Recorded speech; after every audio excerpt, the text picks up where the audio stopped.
So, hello, everybody. This is Tony Caldwell. Welcome to another episode of Uncaptive Agency, where we're talking about the future of insurance. And as I'm talking with my guest today, Brian Fritton, it is early June 2022, the second year of the COVID era. And so we're thinking about what's going to happen in the independent insurance agency universe in the next 5 years or so. And I'm really happy to have Brian with me today. Brian is a serial entrepreneur and is currently the CEO of a company called Havoc Shield. And as he'll tell us a little bit more here in a minute, he's involved in the cybersecurity industry currently, which is something that all insurance agency owners and certainly producers are interested in. But Brian's also had a interesting background in financing and rapidly growing businesses. And as we look at the future of the insurance industry, there's a lot of new agencies being created. Many of those are virtual and digital in nature, and all of whom need funding. And so I think Brian's going to have some great thinking for us on that subject. So Brian, welcome. Thanks for having me, Tony. Appreciate it. You bet. Very glad to do that. And in addition to what maybe I've just introduced you with, tell us a little bit about yourself. You're coming from Chicago, Illinois, I know, and I saw a tail go by in the background a minute ago, so I know you're an animal lover, but what else should we know about Brian? Yeah, I always grew up in a zoo of animals in rural Michigan, so can't be without my furry friends. Software engineer by trade, was very privileged, as a child to have a computer super early. So, early career was lots of software engineering jobs. Found myself starting companies, with my brother throughout that. And as you said, was in finance, was also in real estate. I've been in, enterprise, B2B businesses, as well as lots of, small businesses. And Havoc Shield really came about because I got sat in the hot seat, responsible for defending those companies from attacks. And also, more and more, I imagine your listeners will probably key onto this, making sure that we met the requirements of partners, insurers, regulators, our customers. When I was in these positions, they were all getting a good bit more stringent earlier and earlier on in a company's life cycle around making sure that we had our security tied up. But I was technical, didn't really have a huge security background, and so thought that there needed to be a better solution for folks like me that get put in those positions in small companies that can't afford a security team. And so that's kind of what we built with Havoc Shield. Okay. So do you work now with insurance carriers at all, or is it just a whole range of private business? Yeah, so we got our start more directly and still have a very good contingent of customers in, regulated industries for the most part, finance, healthcare, education types of companies. But what we really found through working with a couple of our partners that were in the insurance space, probably around Q4 of last year, is that there are a number of headaches that I think, independent brokers will identify with here that we thought we could help solve, and solve problems on sort of both sides of the table between a brokerage and their insured. And the share of our business in insurance has grown extremely quickly because I think that we've really struck a chord with how we're solving those problems.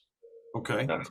Yeah. So I think most agents are familiar with the fact that crime is probably cybercrime is hugely on the rise, and we're seeing from the insurance side of this, carriers really don't even have a good hold on what their exposures are. With workers' compensation insurance, we know that given a certain kind of work that you do and a certain amount of payroll, we can predict losses very accurately. but we can't predict losses to cybercrime of all kinds. And so the industry is really playing defense right Yep. now, catch up, right? So this last year, to get a renewal of your cyber liability insurance policy, you had to have multi-factor authentication. So everybody had to go bone up on what that was and implement that. And yet there's, criminals are still getting through systems. And so we sell insurance, obviously, to pay the claims or the losses that happen when the work that you and other folks, I guess, in your business maybe didn't work as well as we had hoped. So, Mhm. how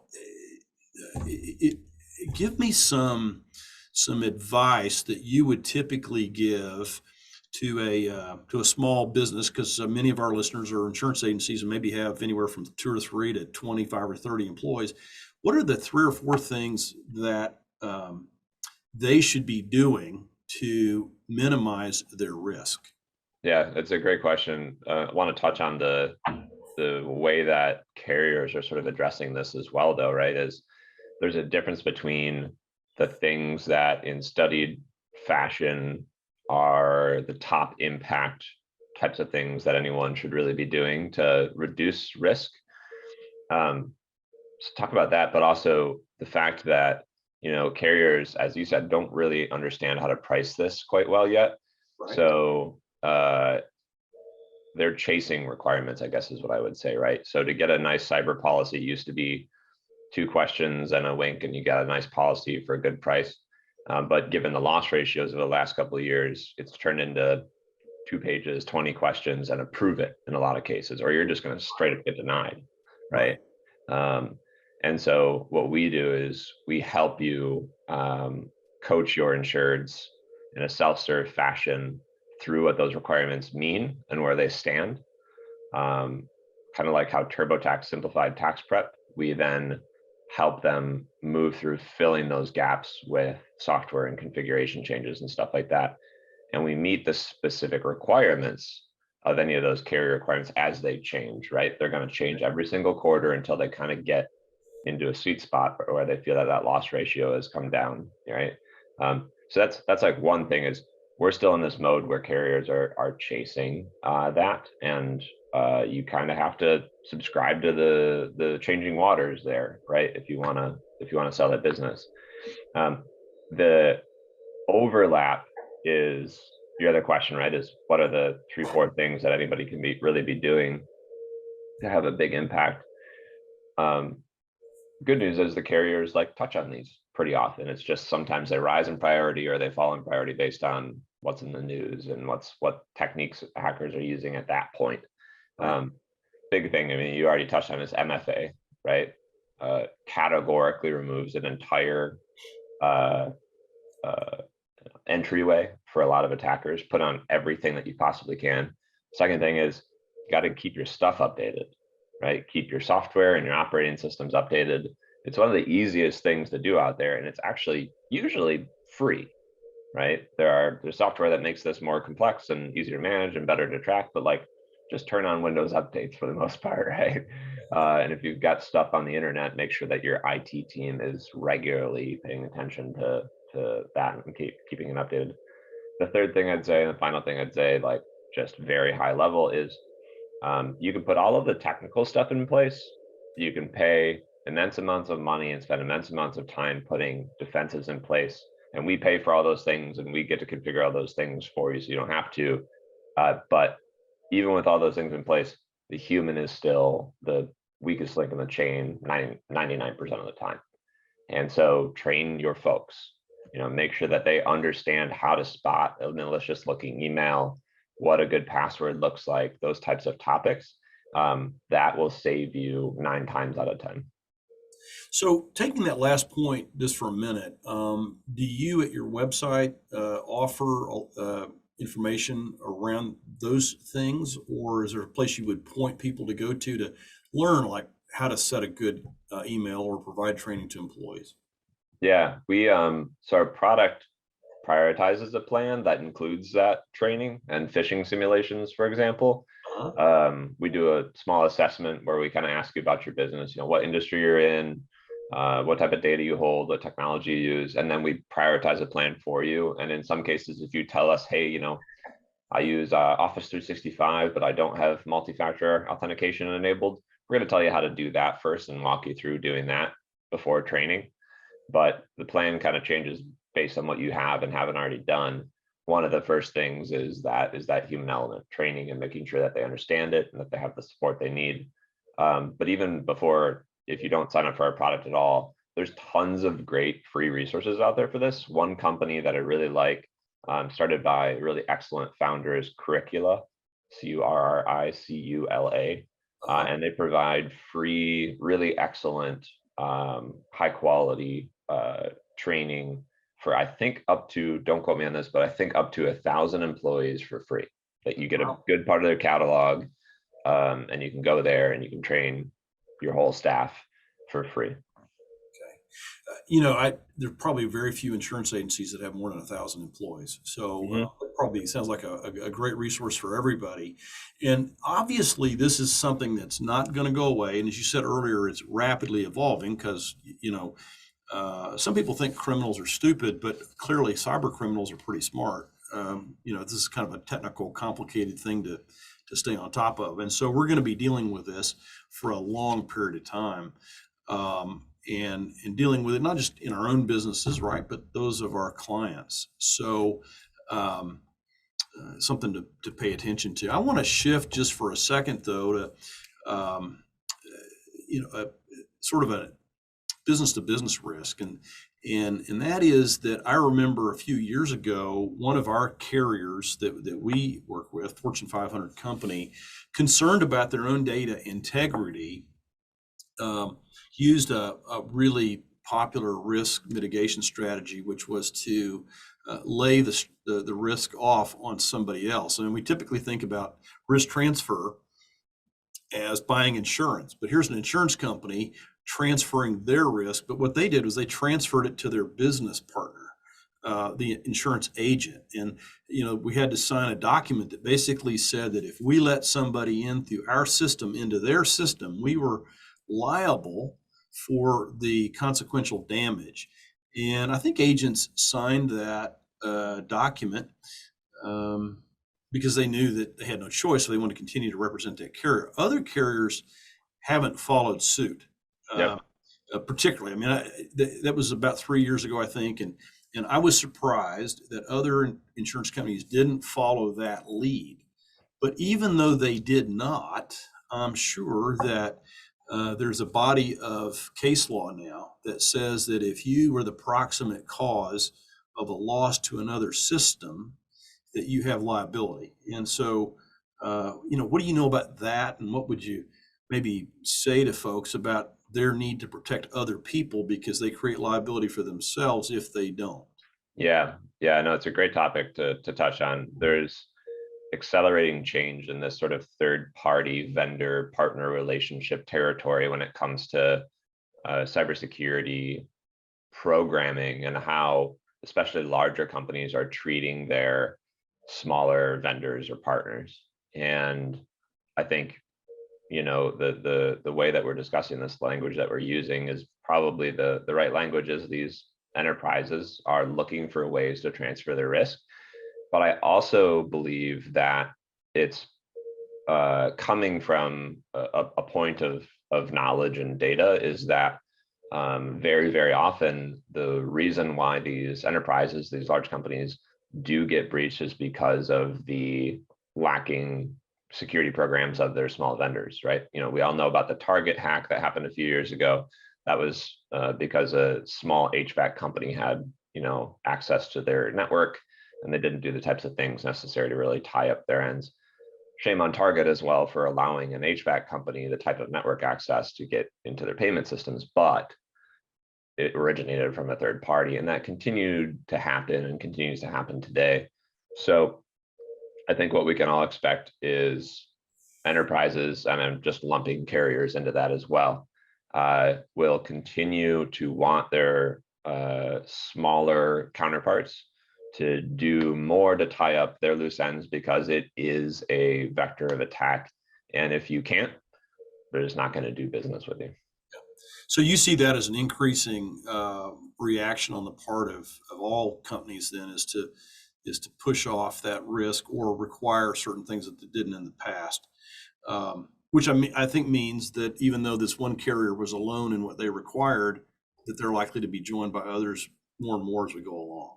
And we see, to that point, we actually see, since we work with so many brokerages and MGAs and wholesalers right now, we sort of see the leading edge here as they are getting asked these things. I think it's just not really out in the sort of news yet, is that this is a general way. I think it started probably earlier this year. Well, and really it's a necessity, because if you, I'm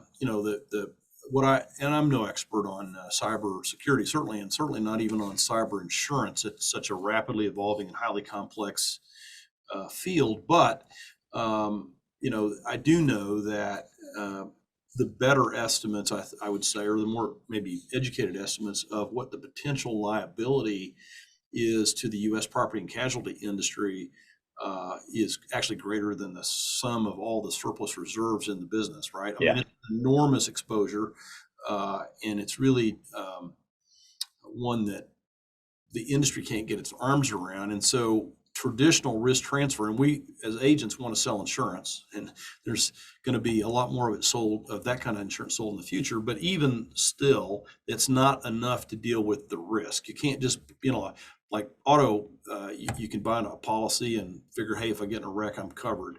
You really can't even plan on that for the future. Hmm. Yeah.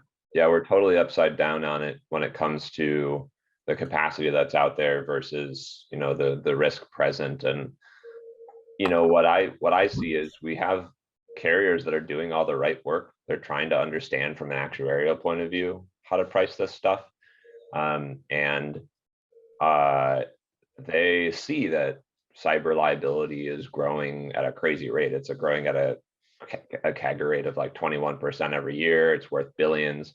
SMB applicants are outpacing their larger counterparts and policyholders.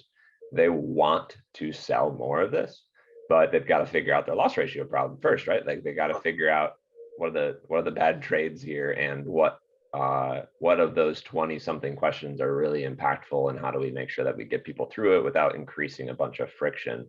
That's I mean, I had the opportunity to talk to the head of reinsurance at a very large carrier, reinsurer, the other day, and this is their number one priority. Yeah.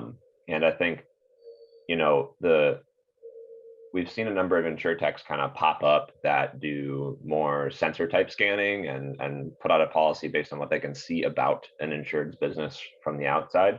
Mm-hmm. And I think that carriers and their ecosystem of sort of folks who look at the risk kind of see that as a still pending, but for now, unpromising experiment in a way. Is they haven't seen the loss ratios demonstratively come down. And so they're not awarding the types of pricing for those policies to really be successful. I think where it's going to move to is more of a assistive experience, where we see the cyber insurance industry and the cyber security industry and the insurance industry merging more and more and becoming closer. And it's going to be an experience where, yeah, we still have the same 20 requirements, but they're going to present it more as you're getting these security benefits alongside your policy. Yeah. Right? And we'll see some positioning change as carriers figure out what the product is that they can marry together to reduce those loss ratios. And I think that you'll then see those programs highlighted as the ones that they really want their broker network to sell. And that will return IBs back to a place where, you can produce more reliably, I hope, and maintain that relationship as a benefit provider and not as like, someone who's trying to coach them through what these requirements mean. Sure. Well, and I think of one carrier in particular that's actually their marketing approach, which is to really sell insurance as a service, if you will, by pointing out with a more than superficial look at exposures, what people can do to tighten up, and that may be why they give a quote or what they require if they provide insurance, but the value to to the business is not just the risk transfer of the insurance, but also here's how to fix the problem. And so I think you're saying something that I think agents ought to pay attention to, which is that historically we have advised clients, hey, if you make these changes, like take that extension cord and make a permanent electrical loop, you'll reduce your tripping hazard and your insurance rates will come down. So it's not any different than what we've done forever, but it's a much more sophisticated and frankly confusing thing, I think, for agents. So, Yeah. but they're going to have to learn about it, right? If you're going to be in the commercial insurance space, you're going to certainly have to become much more knowledgeable about it. And so, thanks for the recommendation to curricula, because my guess is that's a place where agents can go just to get boned up on what the exposure is and what some of the classic things for mitigation are. Like MFA, I read recently that implementing multi-factor authentication alone reduces risk by about 96%. Yeah, it's huge. Mm-hmm. Yeah, so it's enormous. So, and I personally have had that conversation with some clients just in the last year, like, okay, here's what it is, here's what you got to do, and it's a pain in the neck, right? And it's something everybody's got to learn about, but anytime you can reduce your exposure 96%, you ought to do it. Yeah. It's a pretty big return on the aggravation factor. I'd like to change the subject though for just a minute. So you're an entrepreneur and you've grown businesses that have hit the Inc. 5000 list and the Entrepreneurs 100 list and things like that. So you're familiar with raising funds to start businesses and how to grow them rapidly. And in the insurance agency industry, there's probably between 30 and 35,000 agents, but we've been undergoing a rapid consolidation over the last decade, certainly, and it's expected that number is going to drop. Mm-hmm. But there'll be a backlash, and we're also seeing the rate of agency formation is probably greater than at any time in history, with hundreds, perhaps thousands of new agencies coming online in the independent space every year. All of those agents face the problem of funding. They also face, especially after the first couple of years, the problem of sustaining rapid growth. I mean, from zero to, the first number, whatever you want to pick, that's going to be a lot faster than to the next number. What's been your experience that you could share with other small business owners about, how to get funded and then how to organize yourself from the beginning so that your growth rate can be sustained over time? Yeah. So most of the businesses that I've started have been VC backed, right? So technology companies that have a trajectory that aligns with the way venture capitalists, want to see their money come and go. I think with agencies, if you've got some sort of technology or rapid high growth go-to-market model that can make yourself attractive to VCs, then great, by all means, go after them. We have great VC partners, but I'm imagining in most cases you're not going to be the right fit for a VC. So we look at different models, right? Are you doing non-dilutive funding, like a business loan, right? From SBA. I think the SBA gets put down into a category by some folks as like something that amateurs do sometimes, but I actually really disagree, especially nowadays. It's highly effective money that, if you can meet their requirements, is, I'll just call it cheap, right? But it's really high quality money and a high quality lender there that is guaranteed, and that's really nice, especially these days as they open up more programs to try to give small businesses another leg up after COVID. Just to touch on that for a second, so you mentioned venture capital, and obviously venture capital is usually equity based. Sometimes private equity is debt financing as opposed to equity financing. But I had an interesting conversation with one of my sons who just finished up at business school about a year ago. I mean, he finished recently, but we had the conversation a year ago. Anyway, his comment that he made in a conversation was interesting. He said, most businesses don't borrow enough money. Hmm. And his point was simply that equity is almost always far more expensive than debt. And yet I think that a lot of startup founders tend to shy away from debt in some cases because they feel like they're not bankable, which is may be the case, um, and that they've got to have equity, and so they find out later how expensive that equity really is because they own less of a successful business. But that's really where the SBA steps in because they have a number of programs, some of which you know, are real estate focused. So, you can buy your office building or whatever, but many are designed for either acquisition or the growth of an idea from the beginning. And they really look at the credit of the founder as opposed to the credit of the business for the loan. Hmm. Primarily. And then, of course, it also establishes a relationship with a local bank who takes a piece of the risk. Um, and so, just with that in mind, I mean, uh, maybe the SBA loan has a lower rate of interest than you could get if you could get a loan from a bank. But it's also a lot cheaper than giving away 20, 30, 40, 75% of your business. Yep. Yeah, certainly. I think that the funding model, you just have to be careful to subscribe to the way that you want to run your business and what you want out of it. And in most cases, if I was building an agency today, yeah, I'm going to the SBA. I'm not gonna take equity financing unless there's some sort of unfair advantage that's generated from it, and that can and does happen, right? So you've got, someone who's been a managing director at a bunch of insurers and, on the big I board and stuff like that, right? If you can part with some of your company, the sweat equity that person can contribute from an investor, that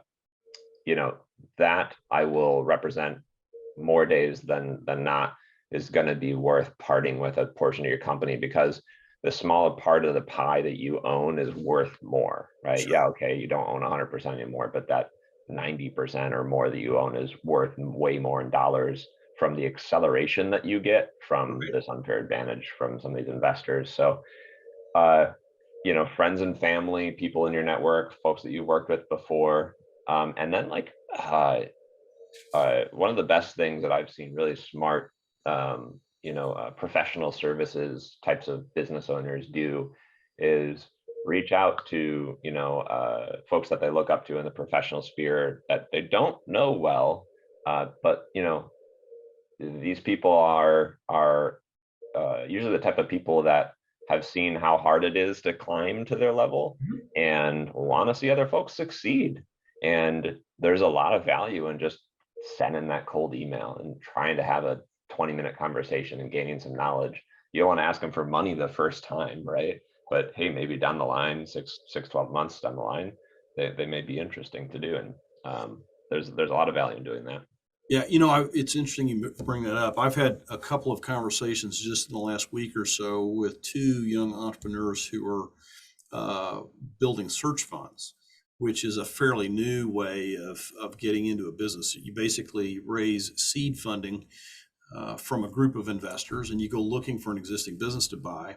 When you find that business, you go back to those investors who then put up the rest of the equity necessary to buy it, and then you're off and running. And so, and these guys are calling me because they know me. And to your point, they're the first conversation is around advice and suggestions, but that there's a follow-up conversation that's coming to say, hey, would you write a check? Mhm. And I recognize that as a really smart way to raise equity funding because you didn't come in the door asking for a check. Yeah. Yep. Yeah, it's the So anyway, you've done something else though that I'm just curious if you think there's any chance at all it can work for as you said, a personal services firm startup, but you used crowdfunding to finance one of your businesses. Um, And talk about that for a second, and Yeah. where you think that might be something people could use. Yeah, I suppose I should have talked about that option, huh? So the last business that I started with my brother was a company called Patch of Land, and it was a real estate investment crowdfunding model that we sort of looked at the time how Kickstarter was able to raise hundreds of thousands of dollars for projects by allowing normal people to invest smaller fractional amounts, $100 here, $1,000 there, etc. Um, and we were both in our professional careers working with some cash where we wanted to put it in a place that would attract better yield, that was still safe. Um, and real estate for hundreds and hundreds of years has been one of the best ways to do that.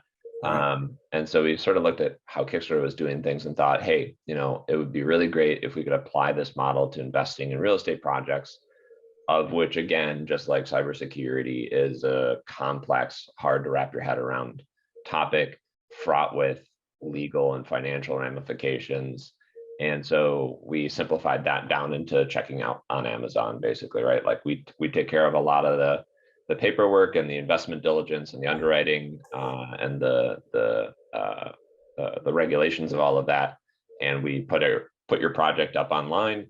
And the other side of it, we were making these loans out to great, fantastic builder rehab types of business owners, 3 or 4 folks that know each other, have known each other forever, have done a number of projects in the past, but because of their, size and financial picture, aren't getting bank loans to do more, right? Like they're kind of tapped out on that type of credit. But if you look at the asset, and you underwrite the asset in that case, we can do these loans all day long. They're doing all the right things and they should be able to grow their business. So that's kind of who we're making loans out to. On the other side, accredited investors on the back of the 2012 Jobs Act we could generally solicit them. So we could advertise these projects for them. Hmm. And we made it really easy to get involved in those. And at the time, it's no longer this way, but at the time, in some cases, we were presenting an 11% yield. It was really, really high, good quality yield, and it was a product that was working for these small businesses that were buying and flipping these houses, or buying and turning these houses into rentals. And crowdfunding is an excellent way, I think, to do that. I mean, that's why our business got purchased a while ago, and there's a great deal of new institutional interest in this type of funding methodology. With crowdfunding for your business's operation needs, we actually did that as well in the early days. We crowdfunded our own equity investment. The word of caution that I would have is it's probably two-part. It is, A, make sure that you're picking a good partner, a good platform to help you raise that. They'll charge you fees and they'll seem substantial, but don't go with just the cheapest option who's not going to be able to make that experience of any of your investors investing in you seem secure and high quality. Hmm. And make sure that they help you, to my second point, advertise this. So crowdfunding is great, but don't just expect to build it and they will come. You have to go out and market this yourself. You're going to be pointing your friends and family here and saying, hey, please share this. Here's what I'm doing. You're going to be on, you're going to be on the soapbox talking about it still to get people to come and do it. Yeah, there's going to be a certain amount of, inbound investment just from the users they already have on the platform who come and they use that platform for their investment purposes, and that's great. But you're still going to, in the majority of the time, be sourcing your own audience to come and look at the opportunity. It's just the legal mechanism in which you're doing it with is different. So, if you're thinking about starting an insurance agency and you don't get anything else out of this conversation, about this part of the conversation anyway, it's like there's a lot of ways to skin a cat, and there's some new ways coming up all the time. And think about how you take advantage of those. Another one, Brian, I don't know if you've ever either been in an incubator or in a seed program or anything like that. So Y Combinator in San Francisco sort of invented a model years ago, and then these things operate now, I think, in all 50 states. I'm in Oklahoma, and we've got a very active incubation uh, uh, network, I would say, and organizations that do that, where they provide you a lot of front end advice and help in building your business plan. Sometimes it's just, places to operate your business, and frequently come with some funding and then later introduction to investors as you need that, right? So have you had any experience in a environment like that? Yeah, I'm glad you raised that. So we went through in 2020, we went through Techstars, which is another larger accelerator, not quite as well known as Y Combinator, but has been around for a long time as well. And it was a great experience. And yeah, it came with some funding. They were more, venture-backed model as well, where they're going to look at you in terms of your expected growth and to the extent that you've been around, your historical ability to produce that growth as well. But there are in most areas now, which is awesome to see. There are incubator programs that can come along with, if not straight up funding, either debt or equity, they at least come with space and resources and reduction in expenses by virtue of, companies, partners contributing services and capital and things like that, that allow you to get, free website hosting, free security assessments and tools like ours, free productivity applications, and the government, and usually those are pretty involved too, right? Because they're backing them, they want them to succeed. You're going to have more access to the right people in the business relationship ends of government than you wouldn't by being in that place. So that's a Well, great point. yeah, and one thing just to point out to our listeners, I think a lot of people think that accelerators in particular are primarily interested in tech companies, and that's not at all the case. I've done some investing in the angel space over the years and here locally, and most of the companies that come through aren't tech companies. And they're even, there are all kinds of companies. The point is, to your point, that these, especially government-backed organizations, want to see job creation and job growth, and they want to see, new business formation, all that kind of stuff. So they're agnostic in terms of, market sector where people come from. Right. But what they really do well, in addition to funding, is most entrepreneurs have a lot to learn the first time anyway around planning, and then how do you translate your initial plans to execution, and then I've forgotten who said this first, but there's this saying that all plans kind of fall apart when you get hit in the mouth, and every new business gets hit in the mouth. And so what do you do to pivot and adapt to that? And you have great advisors all along the way. That's something my company does routinely for our new agency startups that we work with on a for-profit basis, but it's available everywhere in all kinds of ways. And so certainly a way to think about financing and funding your new business. So that's interesting. So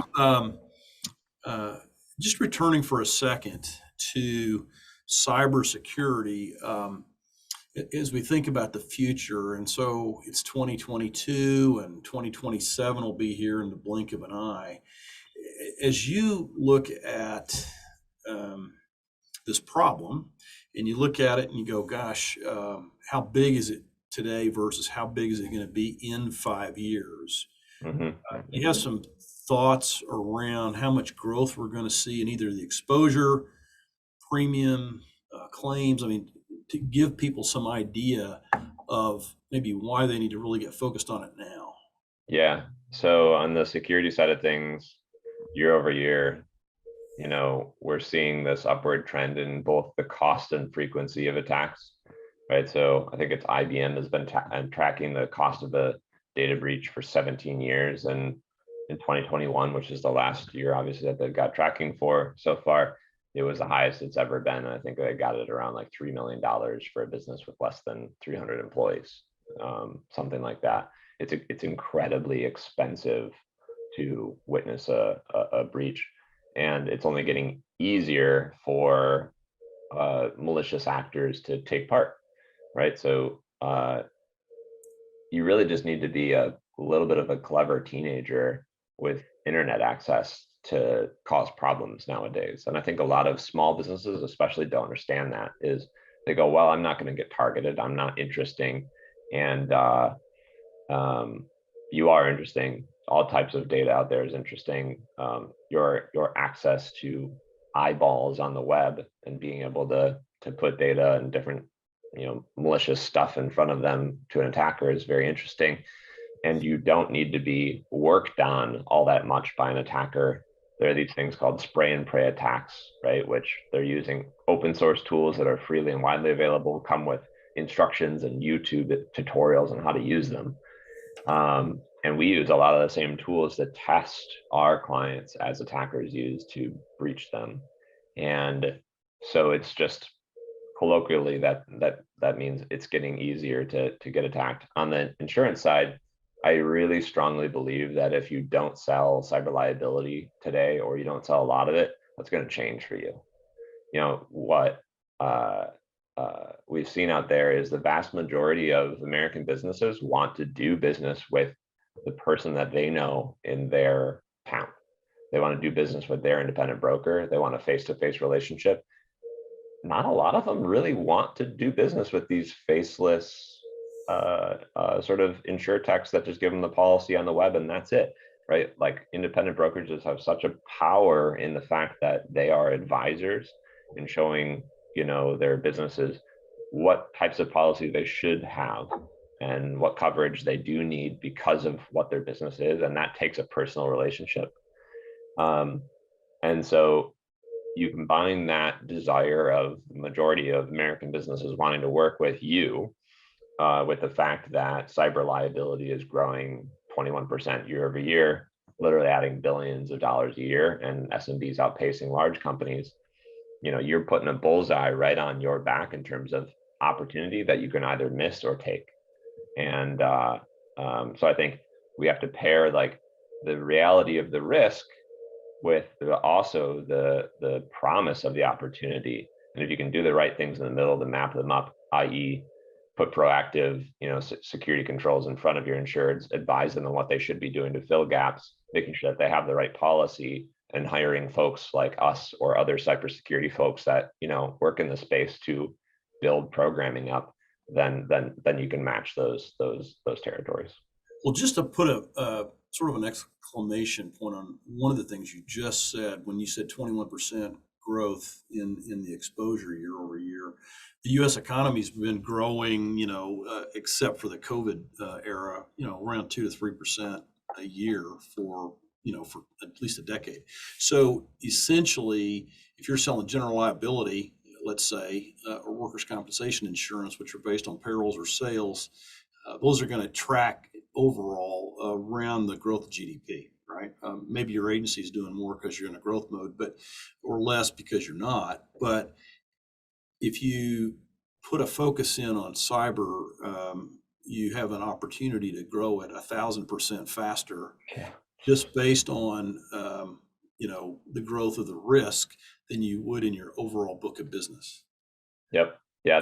The agencies that I know that lead with cyber or significantly encourage conversations around cyber policies for folks that haven't had them before are growing like crazy. So if you're interested in maybe taking your growth rate from 10% to something closer to 1,000%, this is the place you need to be thinking about growing your expertise. And with that in mind, Brian, let me ask how somebody can get a hold of you if they wanted to either have a further conversation around your business and your offerings or something else related to that. What's the best way for them to get a hold of you? Sure. Yeah. I mean, there's always our website, it's havocshield.com. But we really actually try to own what I just said, which is, people want to do business with other people, not a faceless technology company in a lot of ways. And so, if you want to talk about what I should be doing inside my agency from any of the points that we talked about, or, you want to learn how we can sort of unstick your pipeline and make it easy to coach your applicants through what these requirements are as they change, then happy to have a real in-person conversation. So my email address that you can email me at is just Brian, Brian at havocshield.com. Okay. Easy enough. Brian at havocshield.com. Well, Brian, thank you so much for joining me today. It's been a really interesting conversation on a variety of topics, and I appreciate your time. And we'll look forward to checking out Havoc Shield a little bit more myself. So thanks for that. Yeah, thanks for having me, Tony. This was great. You bet. Okay. All right. So we will we'll communicate back with you when we get this thing wrapped up, produced, and ready to put on our website in case you want to use it for any of your purposes. I'm not sure when that'll be, probably a few weeks, 2 or 3 weeks is be my guess. But Cool. And then just out of curiosity, so the gentleman that reached out to me to have you on as a guest, so he basically is some kind of a booking agent, right? Yeah, so his name is John, and he works for a company called Speak on Podcasts. Uh-huh. And I know that a number of these types of firms are pretty spammy. Like, a lot of hosts don't like working with them, and a lot of their clients don't really either, because they put them on stuff that's not a good match. But they, and I've used different services like this through different businesses in the past. What we wanted to do was, since insurance is really like a newer focus area for us, as I said, in Q4 is kind of where we discovered our need to lean in here. I said, I want to go and like have interesting conversations with smart people on this. And I think the best way to do that is kind of do what we're doing here. And so he targeted these types of podcasts. And as you can see, they really only work with high quality clients, right? Like all their other clients that would be guests are really high quality folks. They turn down a lot of business that is just like spam types of stuff. And on the other end, they only work with high quality hosts and podcasts as well. They kind of they trim the fat a lot, I think, off, and they do a really nice job. So yeah, if there's anybody out there, I can connect you with them. Like, they're one of just a handful of businesses that I could not recommend highly enough, actually. Well, that's interesting. I was just curious about how that, it makes a lot of sense. I mean, one of the problems if you have a podcast is that, you have contacts and then you meet people along the way, that are, maybe interesting guests for your podcast. And then you begin to run a little bit dry. I think that's Right. one problem. The flip side of that is if you like doing podcasts or you enjoy doing that, then, either you have to do a ton of research and a lot of self-marketing, if you will, Yeah. to get on those, or it doesn't happen. And so it seems like they solve a problem for both sides of that equation. Yeah, and they do a really nice job, and it's affordable. So I've been super pleased. Yeah. Well, good. So do you have a podcast? Not yet.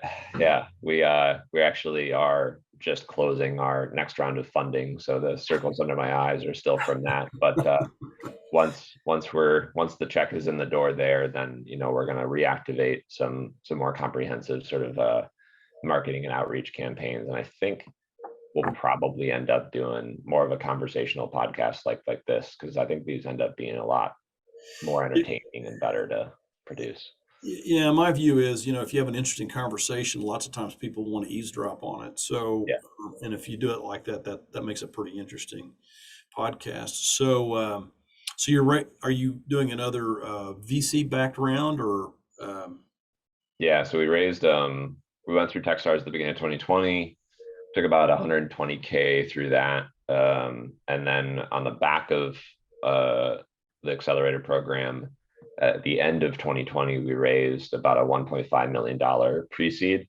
And then this one is about a $2 million seed round, which the design is to let us run oil through the insurance program here, really, for the next few quarters, to set us up well to say, hey, this works well. We found good partners. This lets us scale, so that we can kind of come out for a larger round once things settle down, hopefully, and like become more balanced in the beginning of 2023. So it's just a small round to give us a bit more runway to hopefully do that. Well, good luck with that and finishing it Thanks. up. That's it's an interesting industry. I have actually, I've got two sons, one of whom is a analyst for a bank on Wall Street and working his way up and plans to move to private equity a year from now, which is kind of one of the runways. And I have another son who just finished his business degree in Spain and is interested in the venture side. Nice. So he's trying to get into venture fund. He started a tech startup as a senior at Yale and ran that through to conclusion. Then went to business school. So Nice. so I think it's interesting. I mean, I think these financing mechanisms and how they work and how they're different, are sort of fascinating. And the ecosystems that are created around all that stuff. Yeah. You Yeah, know, I like what you said is like I think that a lot of businesses, especially as they're getting started right now, should just start in an incubator because you'll understand all the resources that are available, the different paths if you're just kind of putting yourself in the right spot because all sorts of funding sources will come and kind of hover around those areas. Yep. Right. And you just learn a lot of things that you aren't otherwise going to ever learn. Right. Yeah. Or like I asked you about, financing. And I think, again, we help about 20 insurance agencies a year get off the ground. And, Nice. well, most of them are self-financed or friends and family financed. And I'm also in banking. So I'm chairman of a bank. And, we don't do any SBA lending, but I'm familiar with how it works. And, um, it's just interesting. People have a pretty limited mindset around Yeah. how to get your business moving, and consequently, a lot of them fail because they're not adequately financed. Yep. You Well, can't, especially these days too. It's like people are running too thin. I mean, the other reason why we raise this round is it gives us double the amount of time that we think we need to prove this out to get to the next round. And like, I think that's still, you got to be careful, right? Like having 6 more months over the 6 months you think you need is right. still okay. Well, that's really only 12 months still. So yeah, I think you're totally right. Is especially if you're quitting a job to go and do this, Yeah. and you're taking friends and family money, which I'm careful with all my investors' money, but that's especially friends and family money, right? Uh, Right. you got to make sure you have enough of it to get to where you want to go. Well, yeah, because otherwise you have to show up at Thanksgiving for the rest of your life and be embarrassed. I mean, Yep. yeah, it's, and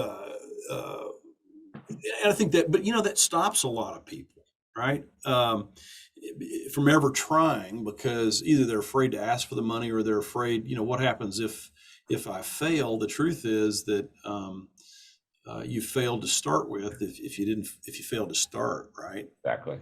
Yeah, I think they're like, um, starting a business is an act of courage, any business, right? And because there's so many, chances out there, so many opportunities for people to go, you're crazy, right? Like just stay safe, be careful, But like my response to that has always been, you're kind of crazy too, right? Like you're depending on some other entity to provide for your family, and you're just choosing a different path around it. Of course, there are pros and cons to it all, but I'm kind of taking it into my own hands here. I know exactly what I need to do and exactly how much runway I have, and just they're just different paths. But yeah, I think a lot of entrepreneurs get caught up in that. Well, if it doesn't work, then I'm going to be so embarrassed. I'm just not going to try.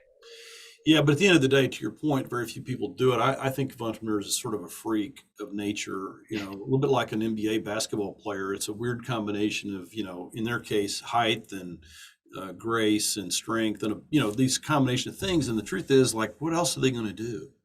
Yeah, Right. I mean, not to say that you don't go on to other lives, but I mean, I basically think of entrepreneurs as people who are really unemployable otherwise.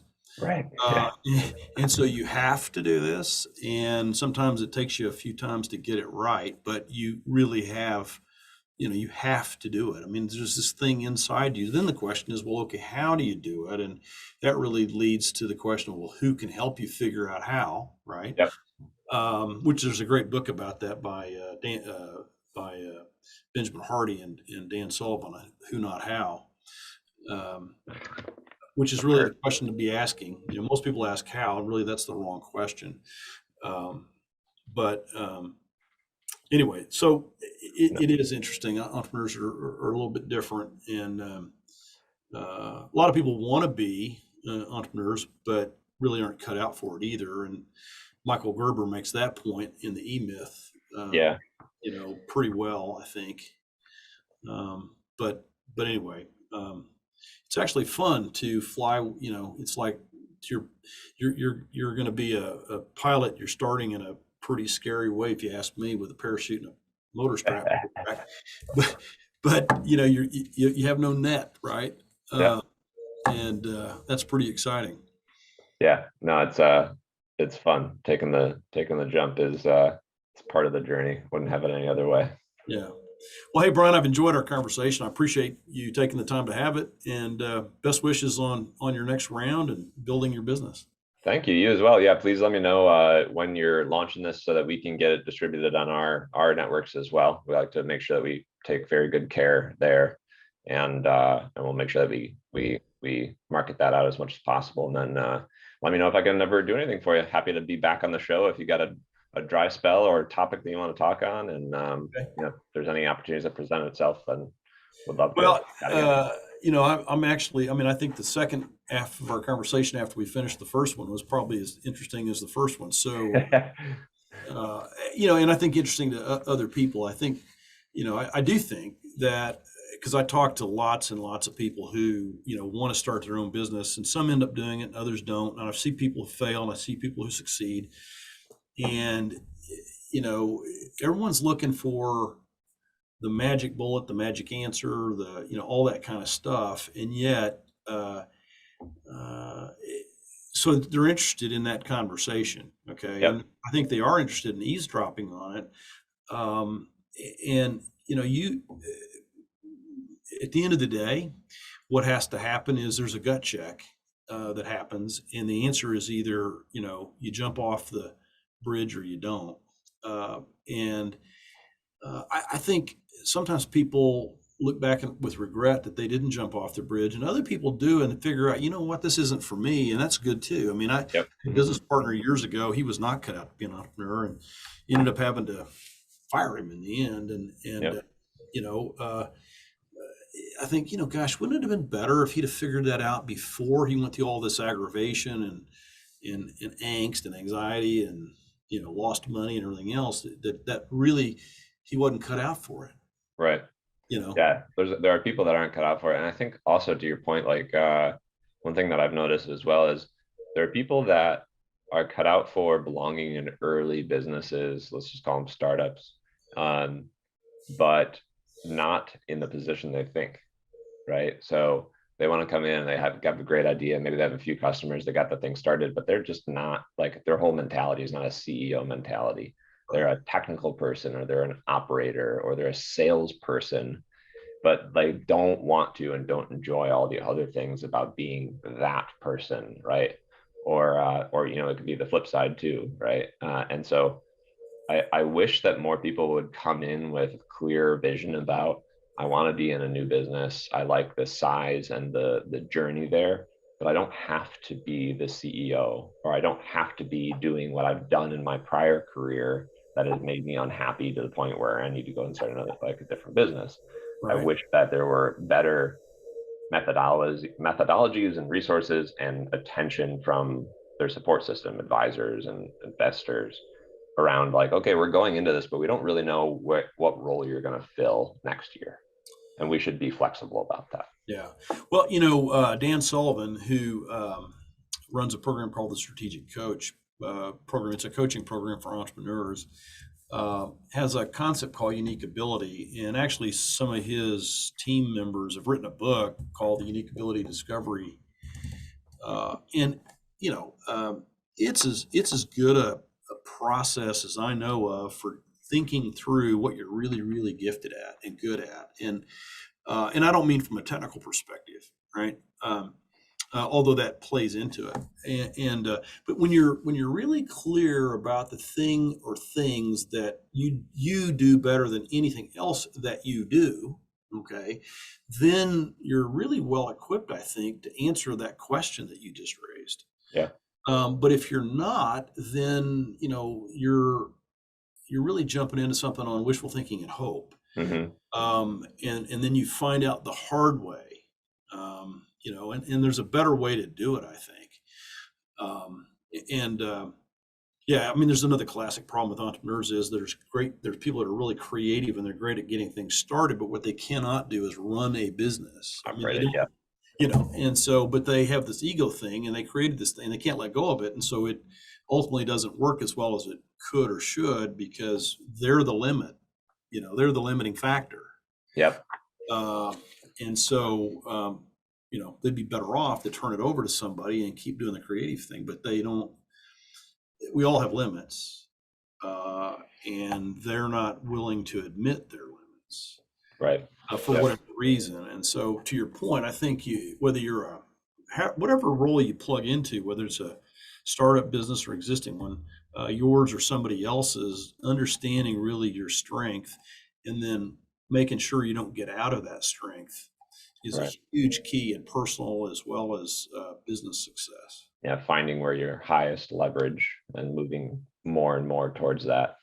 Yep. Yep. I mean, I just had a coaching conversation this morning with somebody around that very thing, which is that, your goal is to get rid of literally everything in your life except for the one thing that, you do better than, But yeah. anybody else or anyone else. And so, if you can do that, then you can't help but be successful. Right. Yeah. And you got to put other folks in the place to fill your gaps too. And that's True. And most people don't want to do that because they think they can do it better or because they think it's too expensive. right. And they think it's too expensive because they don't have really good value of their own time. Right. Yeah. Yeah. You're a very expensive admin assistant. Yeah, exactly. Well, anyway, hey, have a great rest of your day and weekend, and I look forward to talking to you again sometime. You too, Tony. Good All fun. right. See you. I'm talking to independent agency owners about this all the time. If you'd like to have a more personalized conversation, click on the button or the link in the description, and we'll make that happen. You can also reach out to me at tonycaldwell.net/contact.